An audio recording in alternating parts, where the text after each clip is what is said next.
right, we are all set, Linda. Okay, good evening. This open meeting of the Triton Regional School Committee is being conducted remotely, consistent with Governor Baker's executive order of March 12th, 2020, and the provision extended by Chapter 20 of the Acts of 2021, signed by Governor Baker on June 16th, 2021, due to the outbreak of the COVID-19 virus. These provisions suspend the requirement of the open meeting law to have all meetings in a publicly accessible physical location. Further, all members of public bodies are allowed and encouraged to participate remotely. I hereby call to order the meeting of the Triton Regional School Committee at 6 p.m.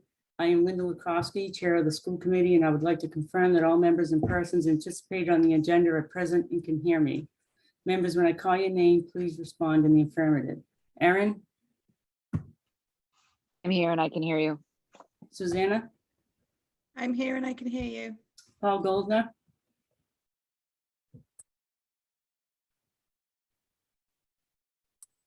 I'm here and I can hear you. Can you hear me? Yes. Caitlin? I'm here and I can hear you. Paul Mayette? I'm here and I can hear you. Paul Lees? I'm here and I can hear you. Marissa? I'm here and I can hear you. Staff, when I call your name, please respond in the affirmative. Brian? Here and I can hear you. Anna? I'm here and I can hear you. Patrick? I'm here and I can hear you. Tim? I'm here and I can hear you. Shannon? I'm here and I can hear you. Ellen? I am here and I can hear you. And Kaylee is here as well. I'm here and I can hear you. For Don't this forget meeting, that. I can hear you too. oh, I'm sorry, Kyle. It's okay. Can you hear me? I can, yep. For this meeting, the Triton School Committee is convening remotely via Zoom, using the information posted on the district's website identifying how the public may join. If you are personally attending by video conference using your device's camera, please be aware that others may be able to see you. Committee members and administrators, please remember to mute your phone or computer when you are not speaking. All supporting materials that have been provided to members of this body are available on the district's website with the agenda posting, unless otherwise noted. The public is encouraged to follow along using the posted agenda. Each vote taken in this meeting will be conducted by roll call vote. Please note that this meeting is being recorded and that anything that you broadcast may be captured by the recording. Public comment guidelines. The next item on the agenda is public comment. Members of the public, the meeting host muted you as you entered the meeting. If you would like to address the committee, please indicate now that you would like to do so by raising your hand on your video call using the raise hand option on the participant screen. The meeting host will unmute you so that you can address the committee. Please refer to the public comment policy language on the agenda when making your comments, and remember to speak clearly and in a way that helps generate accurate minutes. When you have finished speaking, the meeting host will mute you again. Okay, I don't see anybody from the public that would like to speak, so I'll hand it over to you, Brian.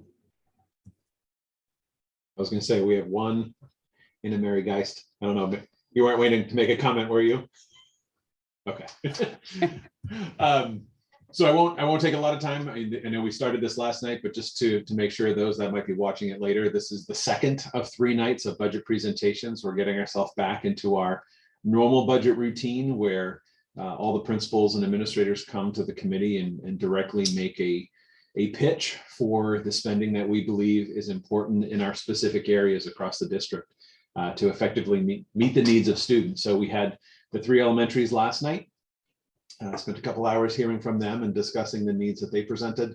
Tonight, we'll hear from Alan McRae, the middle school principal, Patrick Kelly, the high school principal, and Tim Alberts, the district athletics director, as we have district-wide sports 7 through 12.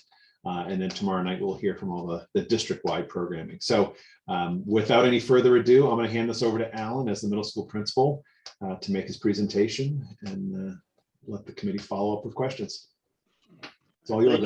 I'd just like to say thank you, Anna Mary, for showing up. She's part of our school council and she's here for some moral support. So thanks for this opportunity to do this again for, I don't know, I think this is 12 years. I don't know, I've lost track. But I'll jump right in on page 1, my executive summary. I've kind of outlined outlined the bigger ticket items that I'm requesting.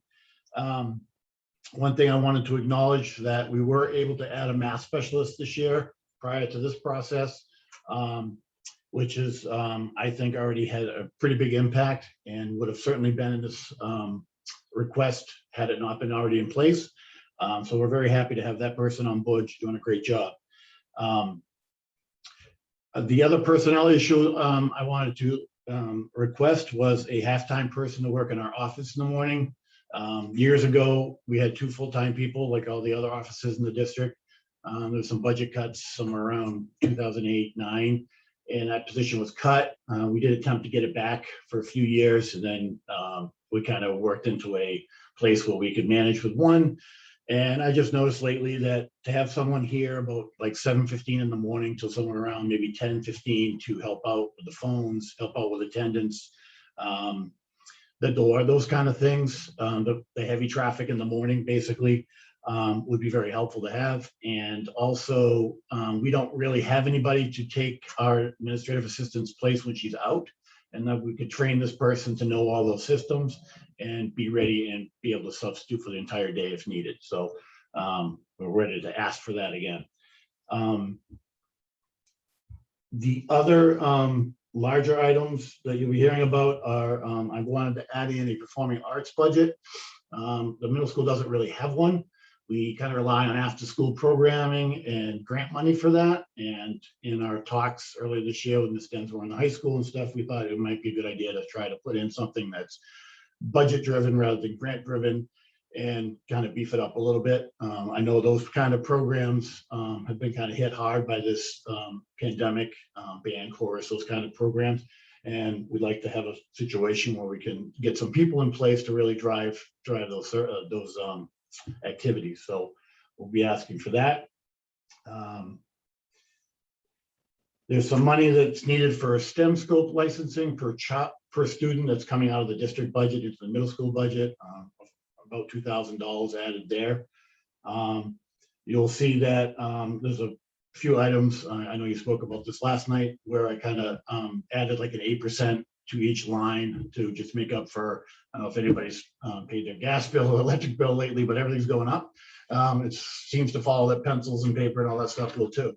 So just to add those up, I know, you know, our budget's around 20,000 for a regular ed materials. When I first started, I think it was 37,000. So we're not even close to back where we were then. So it's probably a good idea to start adding a little bit as we go along so that we don't have to add a whole lot at some point down the road. One other thing I'm going to put a plug in, it's not in my budget, but you'll hear from Ms. Nolan tomorrow night. She's requesting a clinician to work with some programming focused on social emotional disabilities and students struggling with that. That person would work at the middle school for part of their time with just our programs. This will take a lot off the plate of our present adjustment counselor. And I'm not going to go into a lot of details because I'm sure she's going to talk about it tomorrow, but that would also be sort of an addition to the middle school and a welcome one. As you go into page 2, I just threw in there that from last year to this school year, our enrollment dropped quite a bit, but we had a pretty large 8th grade that left and a not so large 7th grade that came in. So there was a pretty big swing in numbers there. Projecting incoming 7th grade next year, I think it basically levels out again. So we're holding around that 330 to 340 mark. There's always fluctuation from 6th to 7th grade. It's hard to count on, but I think the numbers are relatively predictable. And hopefully they stay up like that. And obviously we're not requesting any classroom teachers at this time. So on page 3, you can see that it just reflected as the 0.5 position for the person in the office. The math specialist is already included in this. And that's a $20,000 item. And it could be that that person ends up not being quite a 0.5. It could be a 0.3. I'm not quite sure yet. Like I said, my vision is to see that person from 7:15 to 10:15, somewhere in that vicinity, which would be about half the day. As far as services go, you can see the lines where they tweak up a little bit, at the 8%, principal supplies, regular ed supplies, health services, to name the three. You also see the middle school musical, and that's basically adding a line to our budget that was not there. It's at $7,760. And that basically covers stipends and, a few other materials that a musical would need. You'll also see on this that there's quite a bit of money, $12,996 being pulled out. Those were Chromebook cart lease money that we had in our budget. That's now being kind of moved over to technology. So there's a little bit of a drop there. But all in all, I'm asking for about $11,864 as an increase in those areas. I do on page 5 explain a little bit more as far as the STEM scope licenses go. It's about $7.45 a student. You can get about $3,000 for the year for that. You can see the amount for the musical, and we increased postage for some reason. I've dropped postage over the last few years. For some reason, over the last 2 years, we've had more postage. We've had to add money in the middle of the year, so I bumped that up by half to $1,000. I think it used to be around $1,200 because we seem to be mailing some things that we hadn't mailed before, MCAS scores and such. And then I explained how I bumped some things up 8% for cost rises, rising costs of inflation and those types of things. At the end, I didn't put any capital improvements in. I know we're talking about the building issues here and the statement of interest and all that. If you did want to see what I would have put there, you can go ahead and look at Patrick's because it's the same stuff. Replacements, floors and windows and leaks and all that kind of stuff. So like I said, we have the math person in place. Having even a part-time school psychologist to help out with our program would be great. The person in the office would be great. And having some money for our musical performances would be helpful as well. So that was short. I'm happy to answer any questions. And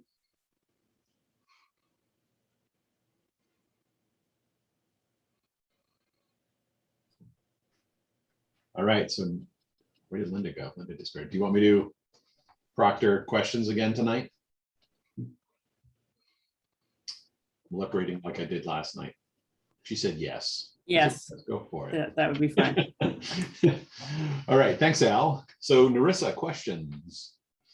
Yeah, so thanks, Al. I thought this was a well done packet of materials that you put out here. And I just had a couple of questions. One, can you talk about this, the performing arts a little bit? So I believe right now it's an all after school that had been funded through, I believe 21st Century, if I remember correctly, from stuff we've paid off. Is this moving into your class schedule? Is this going to be like a G period offering, or is this going to be still remain totally after school? no, it would remain after school. The difference would be, it would be a budgeted item rather than, a grant funded thing. I was talking with Julie and Sue Densmore about how we're going to approach this, and Sue began discussing how her budget works in the high school. And we had a discussion about maybe we should add some money and make it a 7 through 12 and break it into 2 different musicals. And then we kind of went back and forth, said, let's just make it a separate musical for each building and have their separate budget. So this is, I think the high school one, if I'm correct, is somewhere around $14,000. This is a little bit less. Our productions aren't always as big. And so I think it's a good piece of a chunk of money to start with. It'll certainly pay for by the way, we just hired a musical director. He's great. He's starting this week. So it'll be able to hold a good person. And what I've always found with these kind of activities is the people we get involved with it really drive it. They get the kids excited about it. I could see some possibilities down the road. We right now share a high school teacher who teaches drama to 8th graders. It's a pure elective. I could see this person perhaps swinging into doing something like that during the school day. But for right now, it's mostly just an after-school thing as it's always ran, but just with a little bit more kind of beef behind it. Okay. All right. Thank you. And do you know in the past, I mean, obviously, like you said, people tend to drive it. Do you know how many students typically participated in that in the past? I can tell you that in my conversations with Shay Radin, who does our drama class in 8th grade, she thought about 15 to 20 students who would be really involved in a musical that were going to be starting pretty quickly. She was pretty confident that many kids would be involved in that. I can't tell you in past performances the exact number of kids, but we've had pretty good participation. Okay. All right. Thank you. When going back through kind of what we've seen past for school committee meetings, when we had Kara Briley in, one of the things she was saying was that she would love to be freed from her classes. And then we heard from Brian that she was in fact freed from her classes. Right. Obviously you've band-aided that for this year. I was kind of thinking I might see a request for somebody to cover that permanently. Do you have it already permanently covered and that's why we're not seeing a request, or? Well, I put Emily Sheehan back in that role because she had been teaching wellness for a couple of years anyways, and Kara was going to take over. So I've swung her to do a little bit more intervention, and then part of her job is also EL students. So it kind of went down to she had one of them and Kara had the other, and then when Kara had to move out to do her other things, we just put her back in both, and it's worked. Okay. Emily really did a lot to develop wellness to begin with, a lot of the curriculum there, and then Kara's come in and really helped her kind of add some things in, and so they work together still. So I'm comfortable with that. Okay. If we did get a huge bump in EL students, that might have to change, and I would be here looking for probably someone to take that over, yes. Okay. All right. That makes sense. Thank you. And last question was, I know when we've had past budget discussions, one of the things that you've mentioned was that the middle school regular education supplies had been really hard hit with past budget cuts. That was a place that you had really felt it. You're going with just kind of the standard inflation increase here that we've seen from other districts. Is that because of regular ed supplies kind of getting right sized, or is that because I'm trying to figure out if there's still a gap there, I guess, because that was something we heard. I think that line kind of holds its own. What we've done is we basically give each teacher like $125 to get what they need, and then we buy stuff as a general school. We did run out of pencils this year. That's never happened before, but so that's kind of worked. And then it's just stuff they need above and beyond that as the year progresses, or even prior to the year. Like if I buy this, it's going to wipe out my whole 125. I work with them on like an easel board or something like that, or something that more than one teacher can use. And it's worked so far. I would be interested to see how this year goes and how much tighter it will get. Even with that, I think it was bumped up about $1,200.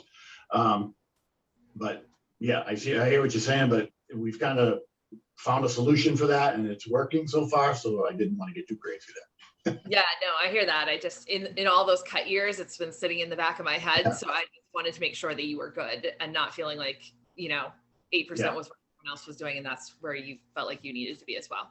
Okay. All right. That was all my questions. Thank you very much. Welcome. All right, the one thing to note that just on what Al was saying, the position with EL is another like special education where if an IEP is developed and we need to put a one-to-one in, we have to use that contingency line that Pat or Kyle talked about last night and put those positions in. EL is the same way. And that when we have a family move in and there's 5 students who need services, we've been adding as we go in contingency. So there was a hand, Kaylee.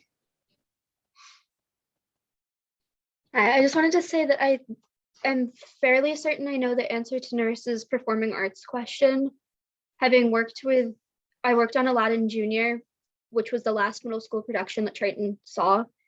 They had around 15 main roles plus a fully established ensemble. So we were looking at about 20, 25 students. I also work really closely with Shay Reardon during my normal academic day. And I know there is an increased interest in the program since we've implemented the middle school drama elective. So Great. there's definitely an interest there. Excellent. Thanks, Kaylee. Okay, and I have a more of a statement rather than a question, because Narissa asked a couple of the questions that I was going to ask. I'm glad, Al, that you had mentioned that Shannon would be mentioning something, because I was very impressed to see that there was nothing in here about social emotional that you would be asking for. Because I was like, wow, the middle school's really holding their own there, but I guess you were putting that on Shannon. So we're in the process of identifying and writing up descriptions for our programs. We have, I know what they are, and I know what, this Asusha's program or this Kearney's program, but we're trying to tighten that up and get a little bit more descriptors going so that I can pass that on to, the elementary schools so they understand where the kids could go when they come up here. And part of that was we had talked about, can we have someone to work with these programs? And then in talking with Shannon, she brought up that she was going to request that. So I'm interested to see how that model works. There could be a real possibility that I come back next year and say, we really need to bump this up to full time. If the person's going, running around crazy, trying to fill all the needs, plus going to maybe, going to an elementary school as well. So I think for right now, knowing what students are coming up and what students I have, I think it looks good. But it's always about the ones you don't know about. So we'll see how that goes. But I'm interested to find out how this will work out next year if we're able to have it in place. Right. No, I think that's great.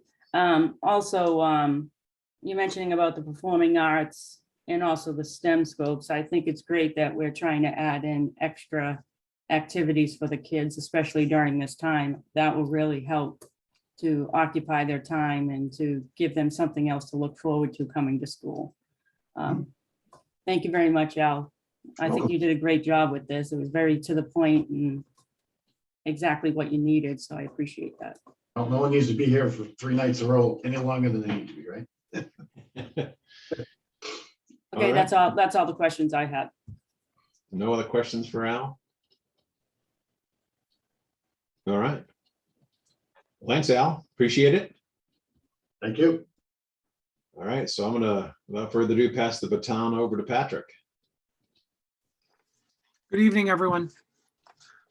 Thank you for taking the time tonight, and as Al said, over the course of the week with the 3 different nights, it's a lot on everyone. As I go through my presentation this evening, I want to kind of stay at providing some of the highlights that came up and hopefully came through in the budget packet, and kind of explain some of the thinking behind what the requests are that I'll be making. So one of the things that we have been undergoing really since the start of the year is trying to evaluate and closely evaluate the current level of need and the spending that we have and what we have in place.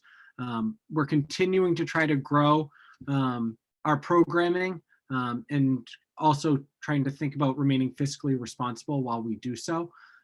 So going into our program of studies for next year, we have 3 different courses that are being added. So a organizational management class that kind of fits within our business department and the HR realm, a logic course, and a sports broadcasting course.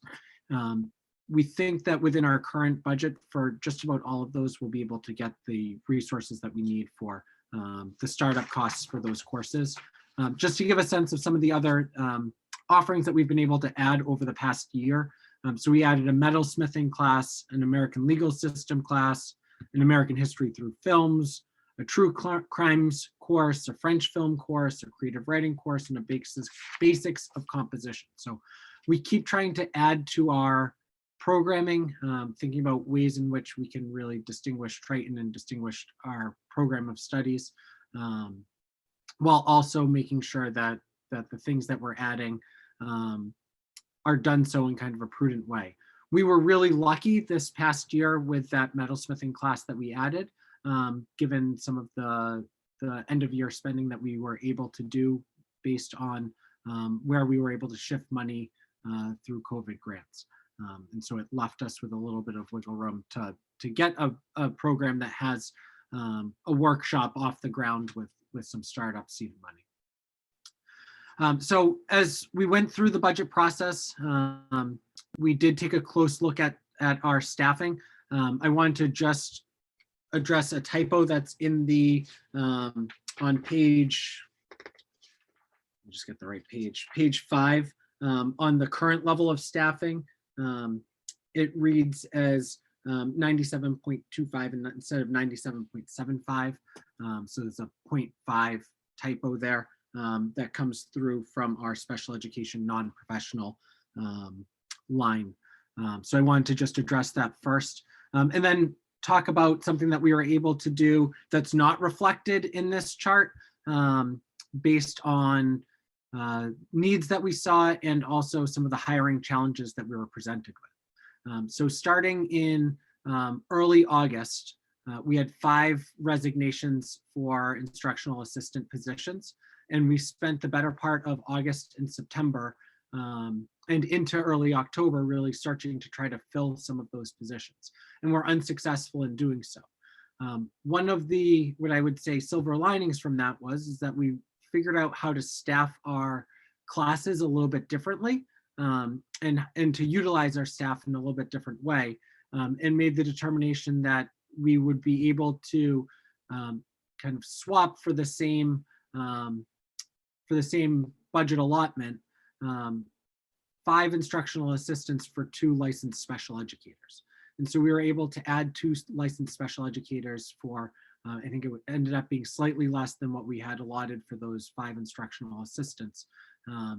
And we're able to fill some of the programming needs that we were starting to identify through the first part of the year.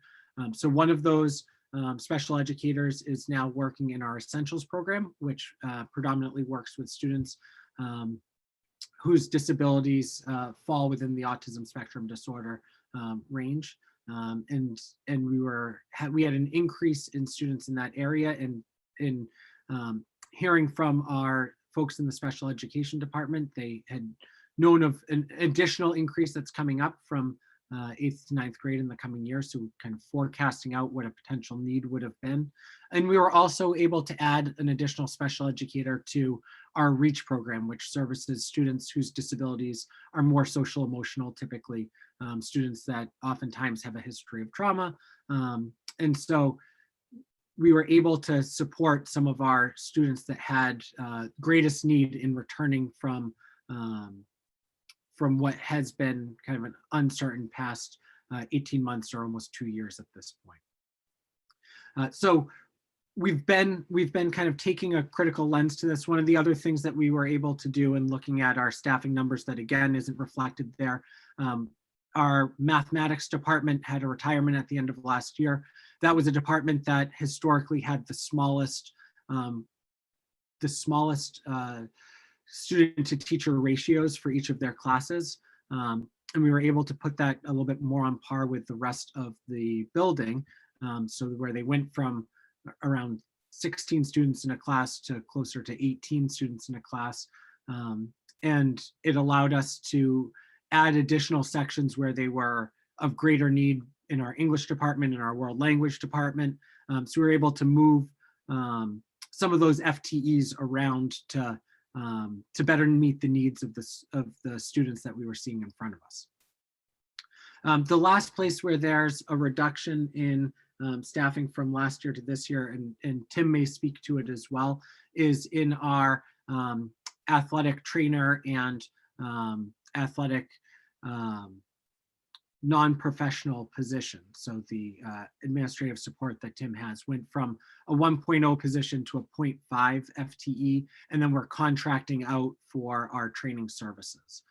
So a slight change in some of the staffing there in terms of how it's being utilized. We're still meeting all of the needs and requirements, but I think one of the benefits to some of those shifts, aside from just getting really good people in positions that are needed, is it also, for some of these, they also help on on our insurance costs and looking at the full-time FTE versus a part-time FTE when we're getting comparable services. So there's some cost savings that are associated with that.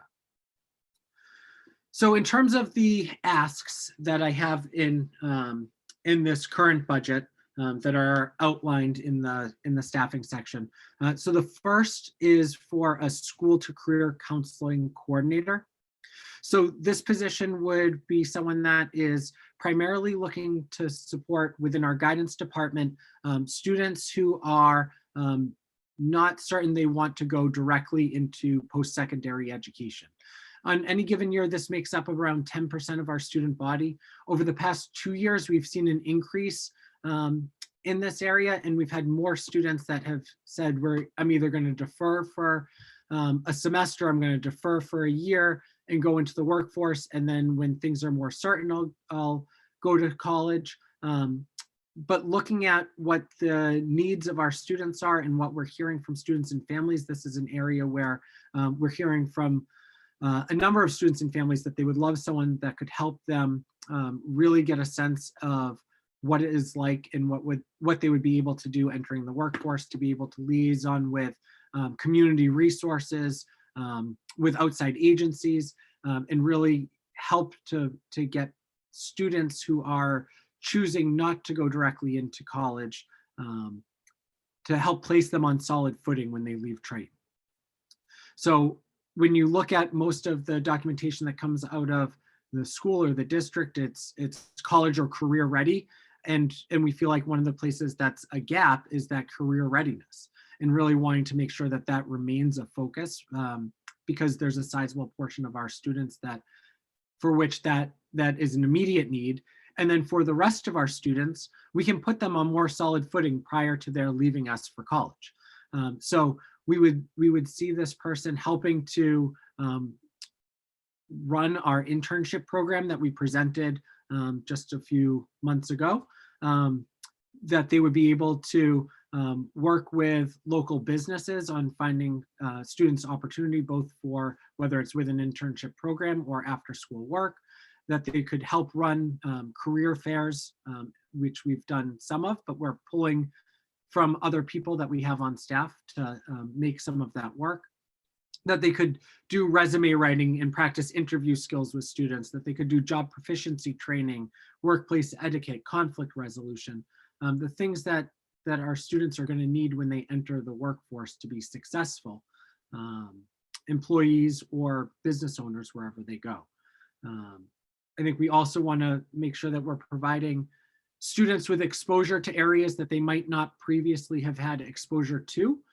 One of the things that we've also seen an increased rate in when you're looking at our students that are our recent graduates, and again, some of this is anecdotal, but there's a lot of students that are going to college thinking that they're going to major in one thing and they're quickly changing because they are realizing that what they thought they were getting themselves into isn't exactly what they had bargained for, or who are going into the workforce and changing their profession or their job 3, 4, 5 times before they find something that they feel is a more right fit. So I think having someone that's a school to career counseling coordinator would provide our students with a significant leg up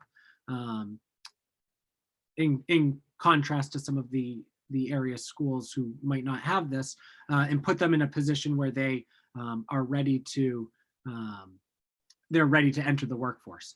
The other thing that I think it would help with is positively impacting our dropout rate.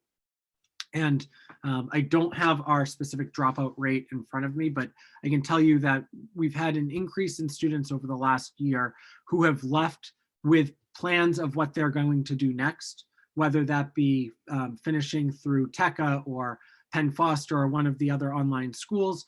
And then they may or may not, as a 17-year-old, enroll and complete that program.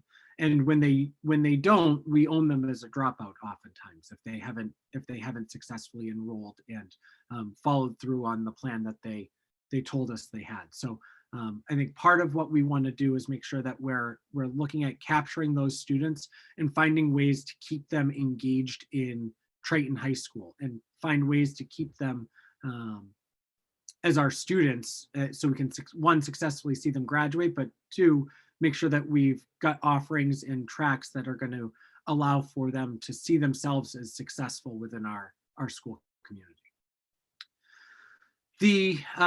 The second staffing request that I have here is something that you heard me present on 2 years ago, which is a technology integration specialist. This is something that came up in conjunction with the district technology plan that we put in place as we started the pandemic, and then quickly transitioned. If you remember, I think it was June of 2020, we presented that we'd like to move to a one-to-one model over, I think we said 3 or 4 year time span. And then by September, we were putting Chromebooks in every child's hand.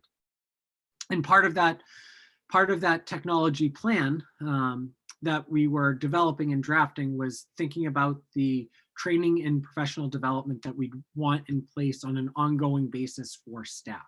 And so a tech integration specialist is someone that could provide that in the moment training to find the best resources to match with a project that a teacher is doing, to find the best ways to help students kind of leverage the technology that we're putting in front of them. And currently that's happening piecemeal from teacher to teacher, and they're sharing the successes that they've had with one another. But if you can centralize that and you can kind of leverage someone with a high level of skill, that's certainly something that provides a more lasting and successful utilization of technology.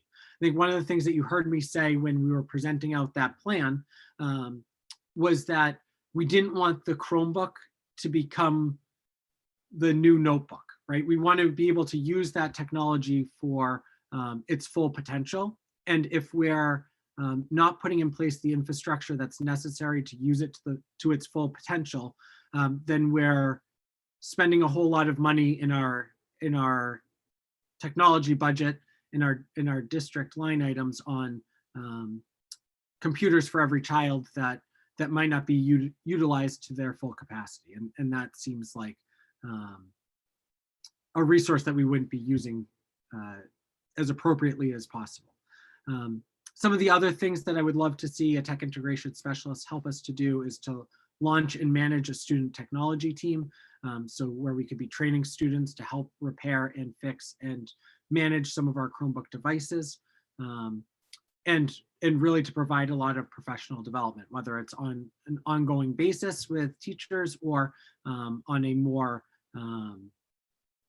scheduled basis through our normal professional development times. But that's a position that's designed to help support educators to best utilize the resources that we've put in their hands. The third note that I had in there in terms of staffing is within our instructional assistant budget. And this is something that I've kept in each year. And it's a result of the staffing that we currently have in place, but not the FTE positions that we would need to fully provide the services. So we currently have 2 staff members who, based on their own life circumstances, cannot earn a full-time compensation for that role. That doesn't mean that they're not working full-time. They've just chosen that based on their life circumstances, they are not able to earn past a certain cap. So we pay them to the cap, and we would gladly pay them more for the totality of the role, but they just, based on their life circumstances, can't. And so I want to keep that on our radar, that we need to make sure that we've accounted for that in our budget. So if one or the other or both should at some point in time choose to no longer work at Triton High School, we'd still need those to be 1.0 FTE positions so that they could, whoever's coming in would have a full-time role, because to support the students that we have in front of us, those are full-time positions.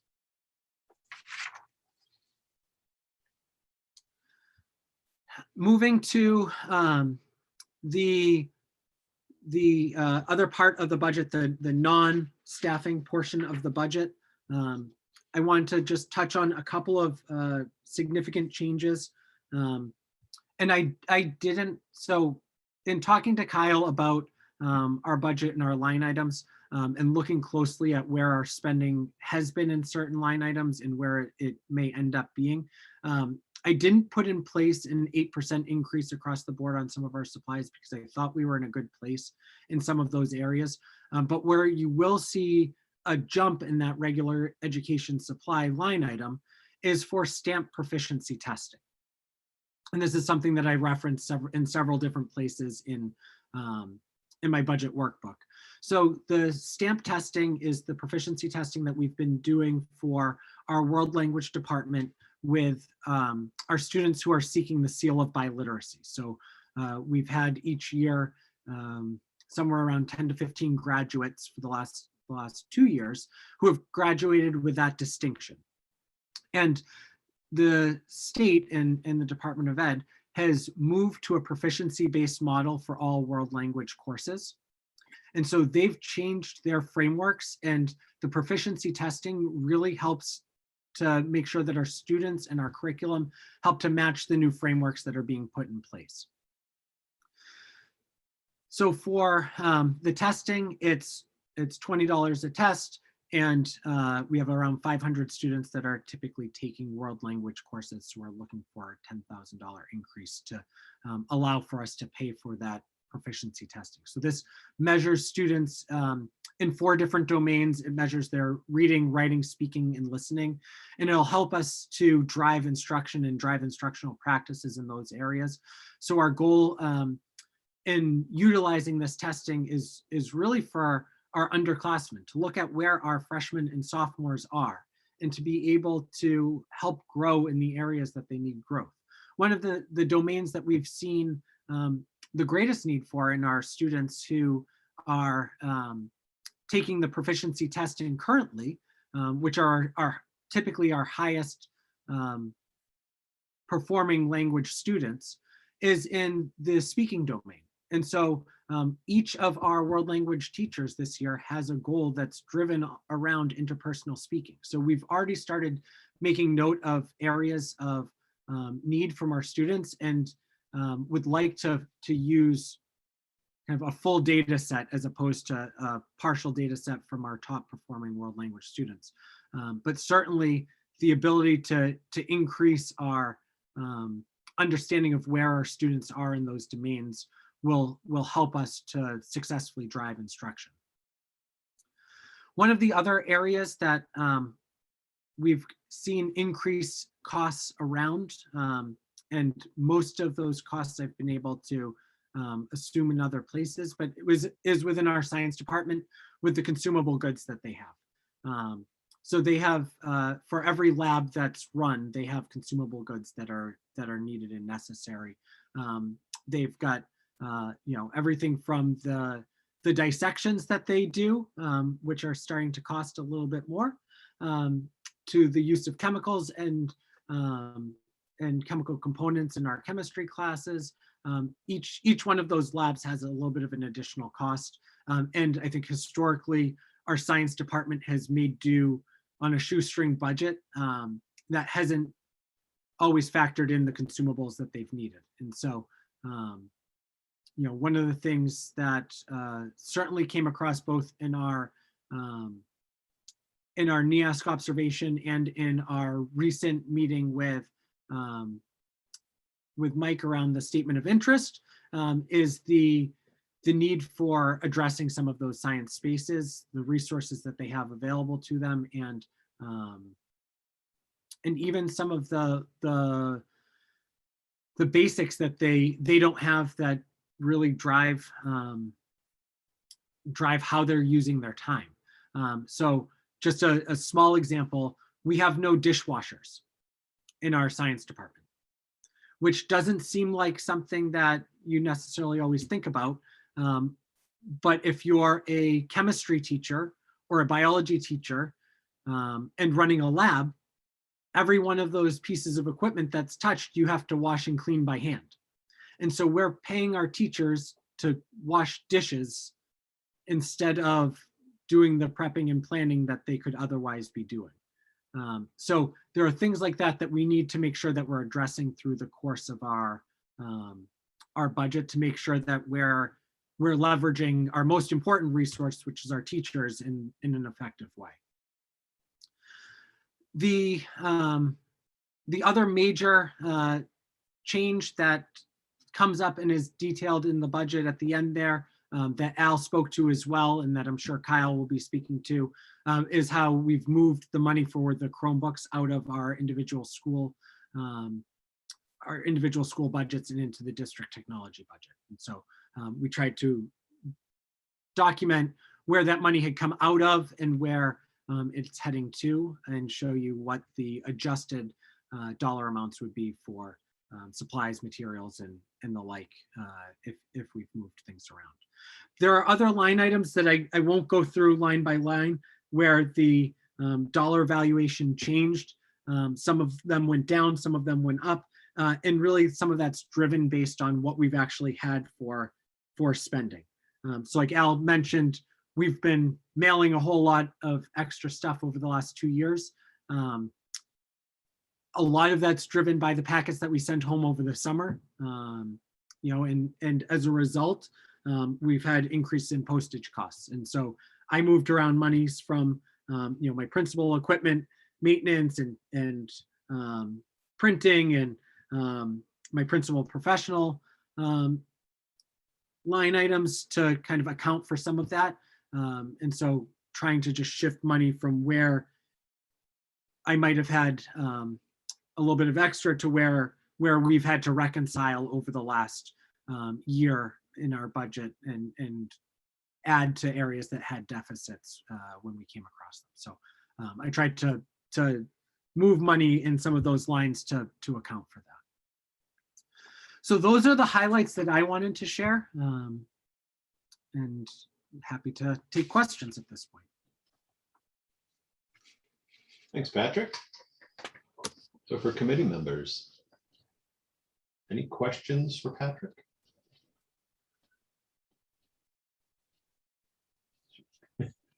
No one wants to be first, except for Narissa's happy to be first. Narissa. I always try and wait a little bit just in case somebody else wants to be first, but nobody ever takes me up on it. You did tell me that you had questions yesterday, so I've been waiting for them with bated breath for 24 hours. I always have questions, Patrick. You know how it goes. Yeah, so I have a few. So in regard to the positions to start with, can you talk a little bit about the school tour counseling? I definitely see the need here. I think what I'm not understanding is where this fits. Is this a guidance position? Is it an educator? Is there going to be a course associated with some of these things? Is it after school? How does this work? So there would be an in-school position. It would be part of our guidance department. I think one of the things to note is that our guidance department is a teaching department. So all of our students take guidance seminar courses. Those could be significantly more tailored for students who are not interested in going off to college, especially in their junior and senior year. Kaylee can probably speak to the fact that many of those guidance seminar meetings are specifically focused on writing your college essay and doing all of the initial planning for moving through Naviance as a system, and a lot of it is focused on that college search process. So we could better tailor that, but yes, there would be a teaching component to this. And then there's also a significant portion that's going to be about liaising out with the community and finding resources for students. We would probably look at, and this is something that I'd have to talk further with Megan Ober about, but how we redistribute the guidance caseload if we did have students that were a better fit for the school to career coordinator, in their junior and senior year, as opposed to kind of a traditional track with the counselors that they have currently. Okay, all right, thank you. And But there would be a teaching component to that. Okay, all right. And I do want to say this is something that I've heard from parents about specifically when I'm talking to parents of particularly juniors and seniors, is this kind of like, my student is not sure what they want to do. And it's kind of like, we'll apply to colleges and you'll figure it out as you go, which it's a lot of money for that to be your strategy, I mean. So our hope is that that's not the strategy and that we've provided enough exposure to rich opportunities that students are able to make a determination about what's an actual best path for them when they leave at 18. Okay. Yeah. And I think that's good. And I think that's fair. Right. And that's what you're aiming here. And I can see that gap having talked to parents about it. But my another question for you, technology integration specialist. I know you're talking a lot about it being PD to start off with. Do you see this being, is it a long-term position with the district? And is it a one that you see kind of fitting the description that you wrote here long-term, or is it something that transitions over time? I think, sometimes we see position needs that are kind of very specific in their long term, and sometimes it's designed to sort of fill this kind of gap that's been existing for a while. But I don't know, do you see that gap for needing that PD existing long term? Yes. So I think to start, the technology is going to change. Right. So right now we've identified Chromebooks as the resource that we're putting in every student's hand. But even within that, the technology that is being used, whether it is, apps or websites or, digital labs that the science department has been utilizing, especially with some of our biology classes, those change on a year-to-year basis, and they change on a fairly consistent basis. I think Google Classroom didn't exist the year I left the classroom, and has kind of revolutionized where teaching has gone. So there are constant and consistent changes to the technology that's being used, and the districts that are leveraging technology the best, I think, all have a lens towards tech integration in their schools. I know that's something that Greg is really passionate about and is kind of his focus as well.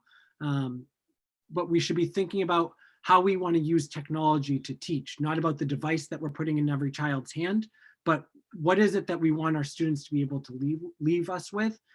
And for our educators, they're trying to balance so many different things that if we can have someone who's dedicated to finding them the right resource to use at the right time, that we can really kind of make the most of the technology that we have. And additionally, I do see at some point we're going to be transitioning from Chromebooks to something else. And that's quite frankly just the reality, that the technology shifts and changes and adapts, and what we all used personally 5 years ago is very different than what we're using now, and how we're utilizing it is different based on access. So while I would say there's probably a more acute need as we've gone one-to-one, that there's, for districts that do it well, they always keep that lens towards tech integration kind of at the forefront. Okay. All right. That makes sense. Thank you. Smaller questions. One of the things that I noticed called out in math and business as I was trying to match the narrative to the dollars was robotics. But when I looked at the numbers, it looked like one of the robotics lines was zeroed out and the other one was cut pretty significantly, I think by about a third. Is that, did that get moved somewhere, or do you know? There's some of the robotics costs that gets assumed through the student activities because of the after school robotics programming. And so some of the equipment is purchased through the after school funding and some of it's purchased through because you're using the same VEX robotics equipment for both the after school and the in-school programming. And we try to separate out what is specifically used for after school and what's specifically used for in-school purposes. But on average, I was trying to highlight kind of what we're spending on robotics. Okay, yeah, that makes sense. I just want to make sure that they weren't kind of left out from No. what was in the narrative, because it almost looked like they needed more, but we're getting less. Okay. No, and I highlighted that in the narrative intentionally because it's an area where there's year over year need, similar to to science with some of the consumables. The robotics is going to consistently need, whether it's software updates, tools, or materials. There's kind of consistent need to replenish those to keep the program functioning well. Okay. And Miss Norton does an excellent job of like letting me know what's needed at which times and what's what's specifically needed for the after school portion of it for the club and what's specifically needed for the in-school portion of that. Okay, thank you. And can you just talk about a little bit, one of the things that we've talked about in past budgets is the shift that you saw happening from textbooks to online resources. And it seems like this has kind of shifted back a little bit. I see more requests for like, it looks like a traditional textbook. Maybe that's not what it actually is. Is there a shift happening? Some of that, and Anna, we're like starting the process with some of these, but for the anatomy and physiology book that they're looking at, that's going to be specific through the college board, and so it aligns with the version that they currently have that's out of date, and so they're trying to get the newer version of what they currently have. Or no, that was, sorry, in terms of the college board, that was the AP government. The human anatomy and physiology, they were still looking for an updated version, but that's not linked to a college board curriculum. It's just trying to update the version. We'd still look at the cost differential between the online resource and the physical book, but I think Okay. there's benefit to each. One where you're paying all the cost up front, but you've got a physical resource for time. The other where you're leasing it and it's a shorter term, but you've got to have that cost again in 3 to 5 years. So Okay, all right. That's so perfect. I think as we're looking at those two in specific, we're trying to determine what the best How to go. Okay, so the textbook is kind of a placeholder, not really a specific one that it's the specific one, but whether it's online or physical is not. Okay. All right, that makes sense. And I think that was it. I just wanted to note that for all of us that have been signing the bills, it has been a wild ride watching the true crimes titles come through. There have been some eye-opening ones that have shown up on the stuff we're signing off on. So thank you for the making things interesting. I actually I subbed for True Crimes the other day and talking about some of the cases that they have been studying. I was a little frightened myself. I don't know if I'd sleep well at night reading some of that. So Yeah. All right. Thank you very much, Patrick. All right, Caitlin.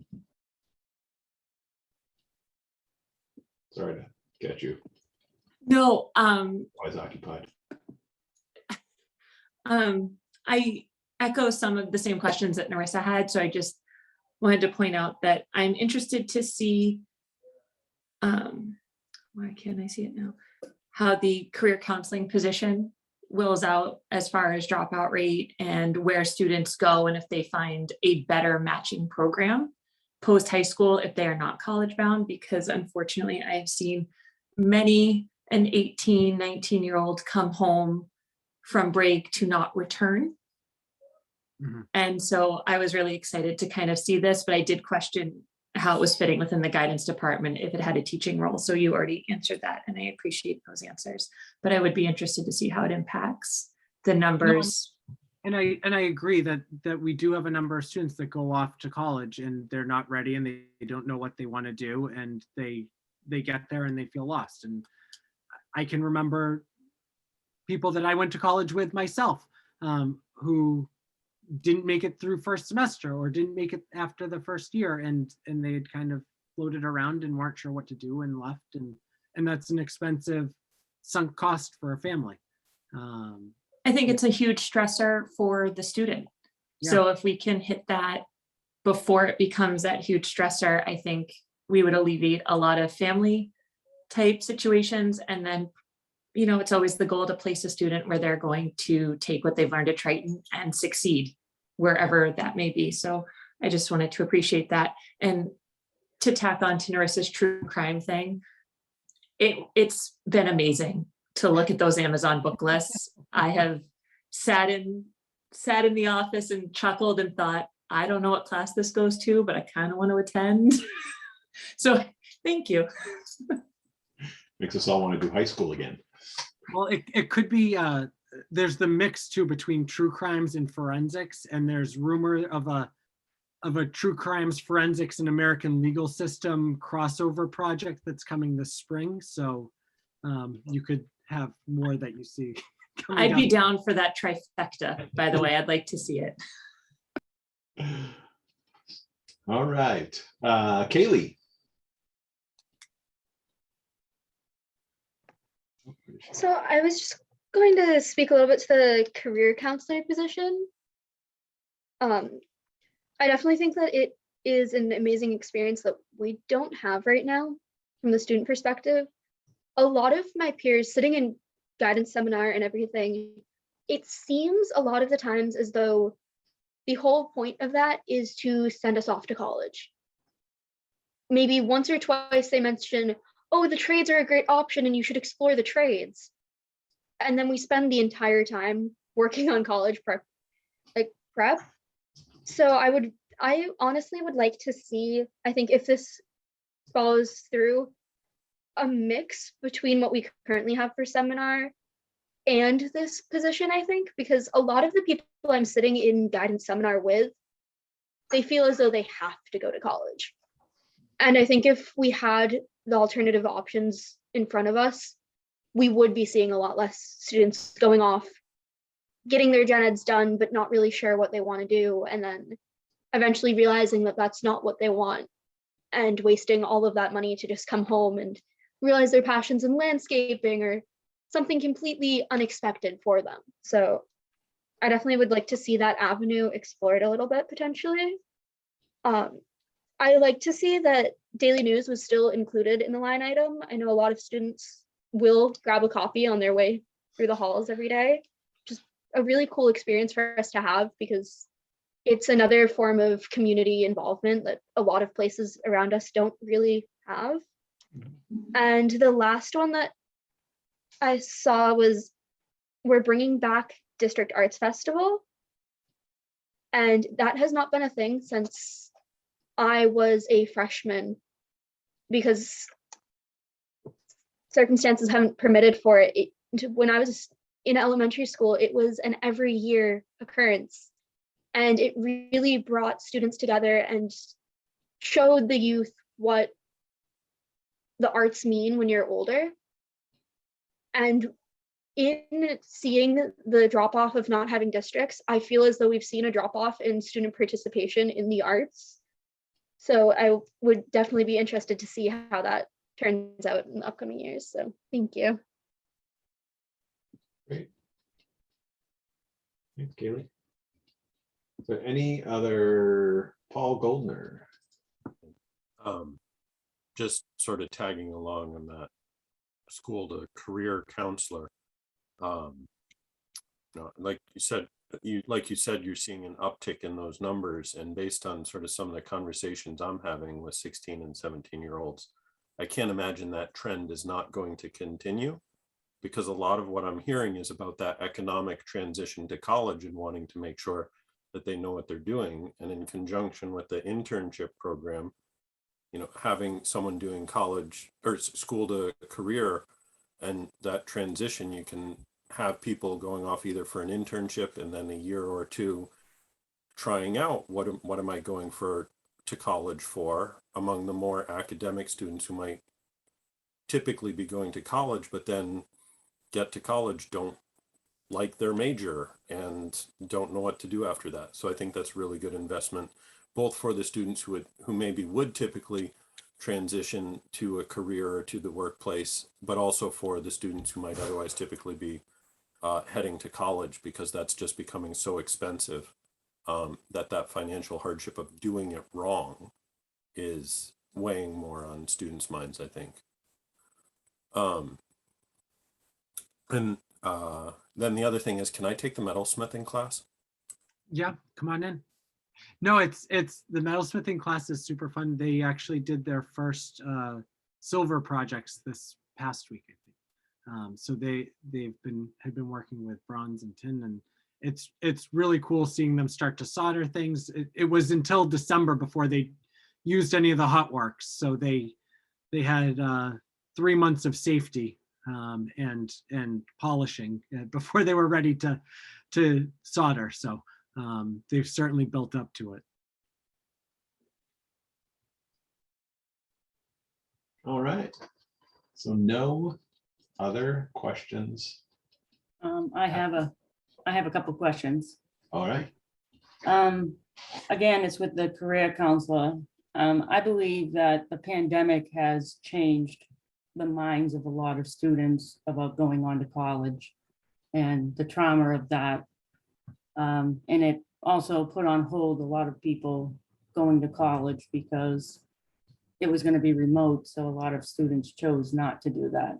So I think the career counselor is probably a good choice right now, because a lot of students may be deciding while they were home, probably scrolling around, seeing what else there is to do besides going on to college. So that's just my 2 cents on that. I just have a question also about Naviance. I know that that's a tool that's used heavily for the guidance counselor, but I see it in the guidance technology line that it's actually been reduced. Is there a reason why that would be less instead of more? That's the number we've actually spent in this past year. So the dollar value for what we were paying for it, the bill was more accurately reflected in this budget. Oh, okay. And one other thing that I had to ask is it possible that we can get those dropout numbers? Because I'd be really interested to see how many of our students did decide to drop out instead coming back. Yeah, a dropout from college or dropout from our high school? 'Cause I don't know if we can get the college data, but we can certainly get the high school data. I think it's more important, the high school data part of it. And a question I have on world language, the seal of biliteracy. I know that we're switching a lot to go measuring the proficiency of a student. What happens when the student can't get to proficient? What happens then? Is there help for these students to try and get to that level? Yeah, so the world language standards and and if you look at our program of studies, we've actually listed them out. Regina Simons has done a lot of work to match up our course descriptions with the proficiency standards. They're listed based on, I think ours start at novice mid, so it's novice mid, novice high, and then intermediate low, intermediate mid, intermediate high, advanced low, advanced mid, advanced high. And they match their proficiency levels in the various domains with what would be kind of the appropriate place for them to be placed. Oftentimes those are currently those are falling within our typical sequence of, Spanish 1, Spanish 2, Spanish 3, AP, and students fall within a range within each one of those classes.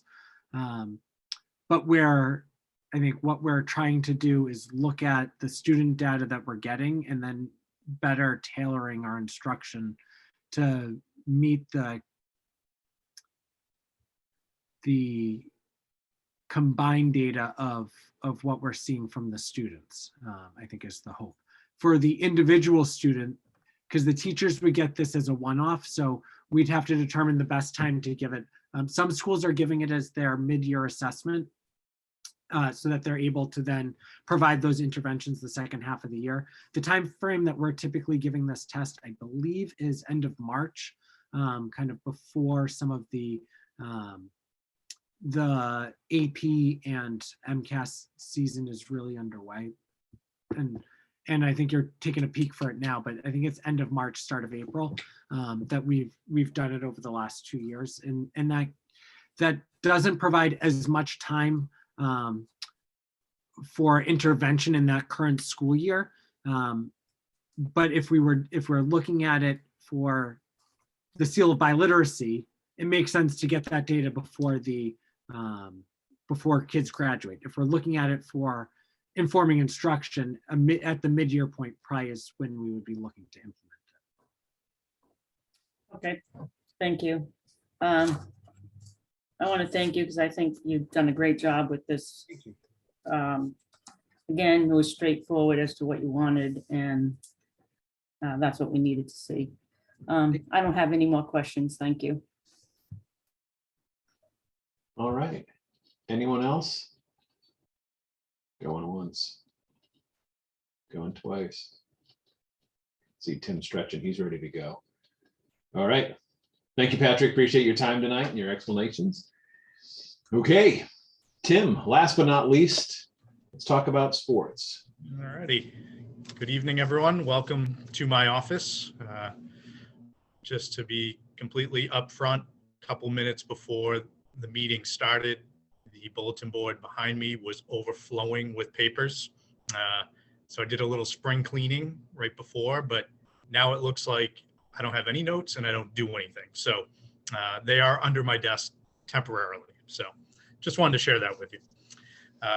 Enclosed on page 2 in the page 1, the executive summary touched upon the successes of the students and coaches in terms of academic achievement, sportsmanship, competitiveness, and safety of our programming.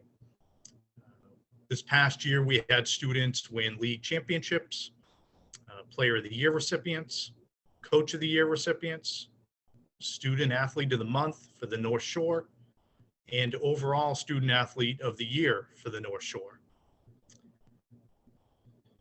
We also had many teams give back in terms of performing community service and raising awareness for initiatives that needed support.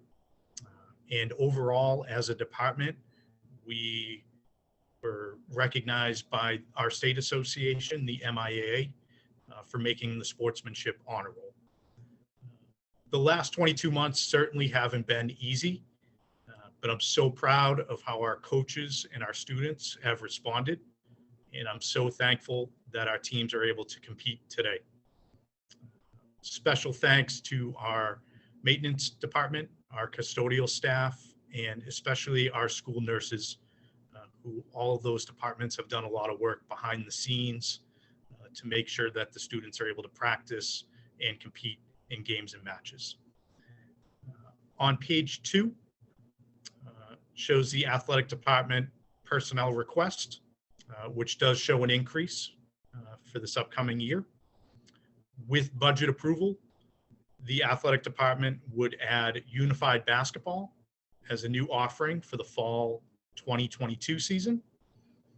For those that don't know, unified basketball is sponsored by our state association, the MIAA, and gives students with and without disabilities the opportunity to be on a team, to practice, and to compete against other schools north of Boston. The activities and the opportunities of this proposed offering would help reduce bullying, exclusion, promote healthy activities and interactions, combat stereotypes and eliminate hurtful language, and engage students in social activities that lead to personal growth. 2 coaches would be added to run this program. The athletic trainer position, as Principal Kelly mentioned, was outsourced to Mass General Brigham during FY22.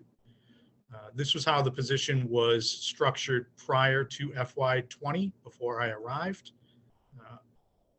For FY20 and FY21, The athletic trainer was a 1.0 FTE, as it was combined with administrative support for the athletic department. The new contract was offset by the unfilled administrative support for the previous 12 months, as well as not paying health and dental for the new 0.5 admin support position. Thus, the change FTE requested is 1.5. On page 3, under the coaches line item, you'll see the increase is based off of the teacher contract, as well as the implementation request for unified basketball.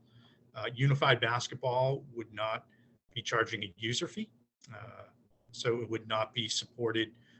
Revolving funds would not be used to offer that program. Also, you'll see an increase in contracted services. The main rentals are the Graf skating rink and the YWCA in Newburyport for our swim team, as well as outsourcing the 0.5 FTE athletic trainer to Mass General Brigham. Also, there's a moderate increase in supplies and materials, consistent with supplies and materials in the school buildings, mainly based on inflation. Also, just ordering supplies is a very long process with inventory being backed up. So we've been fortunate enough to get our orders ahead, but we're still waiting on some items. So it's a very tough market out there. Also, there'll be increases with the addition of the unified basketball program. The officials line item, that is in conjunction with our state association, the MIAA. All the game officials for the different sports have an official agreement with a moderate increase in their game fees. And transportation, you'll see increases in the NRT bus contract, offset by the athletic department, no longer utilizing the leased van transportation, which now falls under special education. And no capital request improvements specifically towards athletics, but certainly Mr. Kelly had put in, either fixing or maintaining the bleachers in the high school and the middle school. That was on the list of needs. During the pandemic, both gyms were utilized extensively, so there was a lot of wear and tear on the bleachers getting pulled in and out. So they could definitely use some improvements to bring it up to normal conditions. So that is my request. Happy to answer any and all questions. Great, thanks, Tim. Questions from the committee? Come on, Narissa, just throw the hand up. Oh, you waited it out. Mr. Goldner. I just wanted to say I love the addition of unified basketball. I think that's awesome. I think it's going to be so good for so many of our students. So I appreciate having that in there. Yeah, thank you, Mr. Goldner. I think with everything going on in the world today, I think our school in our community could really benefit from a program that brings everyone together in supporting a great initiative. So I think from other athletic directors and special ed directors I've talked with, I really think this would be one of the best initiatives that an athletic department could bring to improve school community and culture. Great, thank you. And Kaylee. All right, so I have a question about the middle school bleachers. I know a few years ago, one of the two was deemed condemned. Has it been fixed since? That's a good question. I can't speak to the actual language of condemning of the bleachers. We had bleachers outside got condemned. I don't remember me. I know one of them was deemed as, I don't know, it was the language that all the students had used at the time. It was deemed unusable I believe it was the one on the right side if you were facing them. Okay.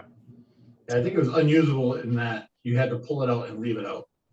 Okay, Push it back in, you had to do a whole lot of stuff, so we just left it out for a while.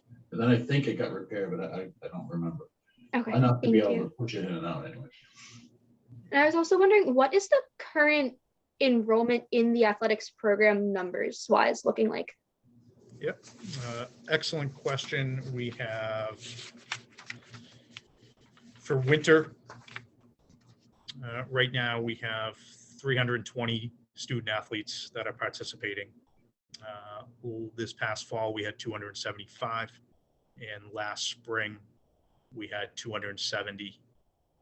So a grand total of 865 different students wore Triton uniforms over the course of the year.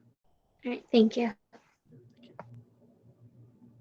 Is it roughly 50% of the student population right now, right? In Yeah. winter sports? Okay.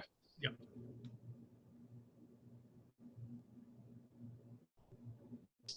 Marissa.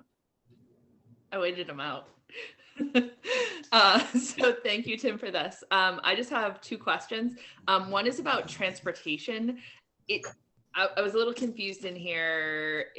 It says the athletic department is no longer utilizing the leased van transportation. So is that literally you're not using them at all? So that was entirely transferred to the special education budget, or you're using them, but it's being covered elsewhere? How exactly is that working? Yeah, so the actual lease is under the special education. We do use it very sporadically, mainly due to it only seats 14, Yeah. plus a driver. All of last year with the state limitations on distancing, we couldn't use them at all. Yep. But in our best days, we could fit a team with 14. So really only the golf team would qualify. And maybe a sub-varsity basketball team. Pretty much everyone else has more than 15. So. Okay. All right. Thank you. And this was just a curiosity question. I also was intrigued by the idea of unified basketball, which I've seen in other districts. Out of curiosity, is the coaches of all different ability levels as well, or is it just the players that are all different ability levels? It is just the players. We would rely on the special education department to help, find Okay. coaches that, probably in the building right now to do. But in terms of the competition, there are 3 athletes. Those are students with disabilities on a roster, a minimum, and 5 partners, students without disabilities. So, and it's co-ed. Perfect. Thank you very much. Thank you. Thanks, Marissa. And Susanna.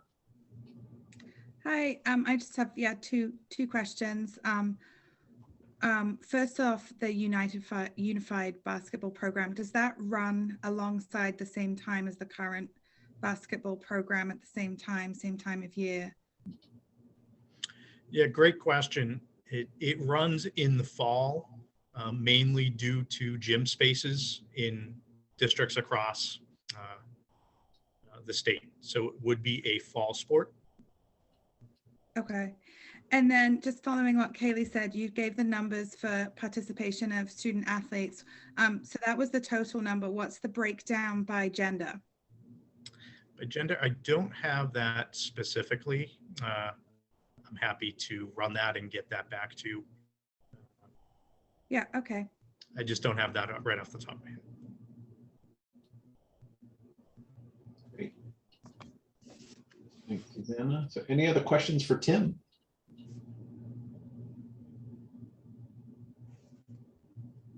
I see you talking, Linda.